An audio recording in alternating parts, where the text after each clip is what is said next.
A cold wind howled through the narrow streets of London as Dr. Nathan Sterling locked his clinic for the night. His hands trembled slightly as he slid the key into his coat pocket.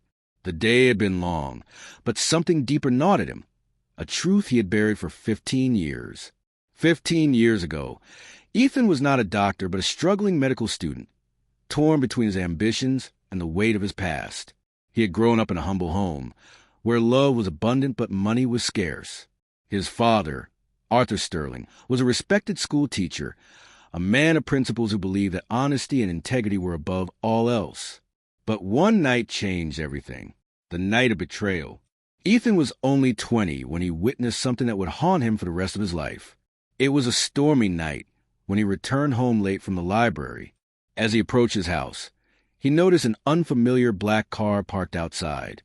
The house was eerily silent, save for the muffled voices coming from the living room.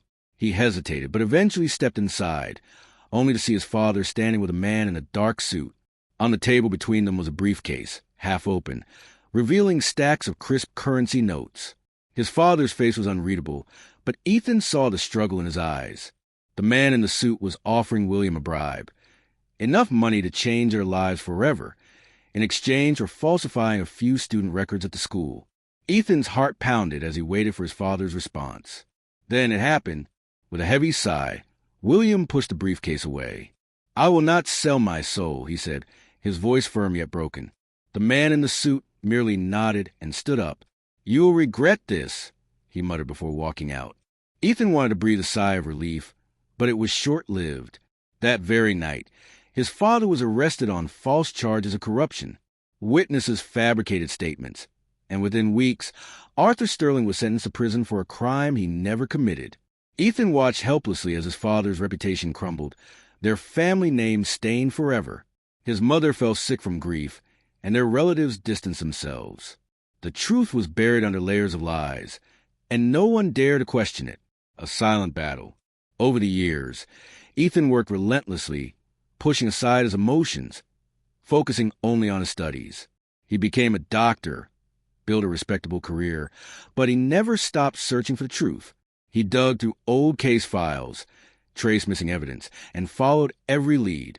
And tonight, he had finally found it.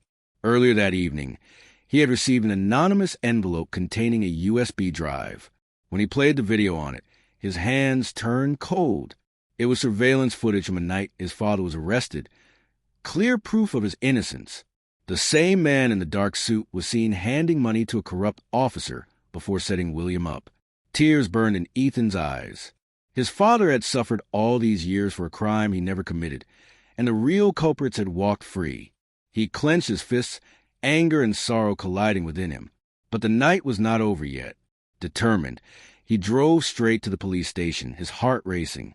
He met Inspector Oliver Hawthorne, an honest officer who had recently reopened cold cases. Handing over the USB, Ethan said, "This is the truth the world never saw. My father was innocent." Inspector Fletcher reviewed the footage and nodded gravely. "We will take action immediately." The fight for justice. The following weeks were a whirlwind of legal proceedings. The media picked up the case, headlines blaring. "Innocent man framed, the Arthur Sterling story." Protests erupted, demanding justice for William, and people who had once turned their backs on the Carters now voiced their support. Ethan spent sleepless nights going over every detail of the case, working with lawyers, and giving interviews. His emotions were a tangled web of exhaustion, hope, and fear. What if the system failed him again? But then, the breakthrough came.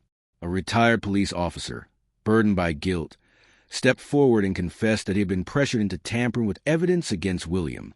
He provided key documents that had been hidden for years, proof that William was framed by powerful individuals who wanted him silenced. Days later, Arthur Sterling's case was officially reopened. Within weeks, the court declared him innocent, overturning his conviction. But the years he had lost were irreversible. A father's forgiveness. When Ethan finally stood before his father, now an aged man with tired eyes, he could barely hold back his tears. "Dad, I'm sorry it took so long." William smiled weakly and placed a hand on his son's shoulder. "The truth was never lost, my son. It was only hidden, waiting for the right time." As father and son embraced, the weight of 15 years lifted. Justice had finally been served, and the hidden truth had found its voice.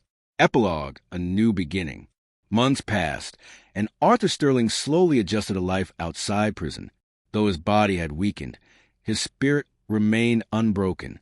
He started giving lectures about integrity, speaking to students about standing for what is right, no matter the cost. Ethan, too, found a renewed sense of purpose. He founded an organization dedicated to helping those falsely accused, ensuring that no one else suffered the same fate as his father. One evening, as they sat in their small but peaceful home, William looked at his son and said, "You didn't just clear my name, Ethan. You gave me back my dignity." Ethan squeezed his father's hand. "You never lost it, Dad. The world just needed to see the truth." And for the first time in years, both father and son felt truly free.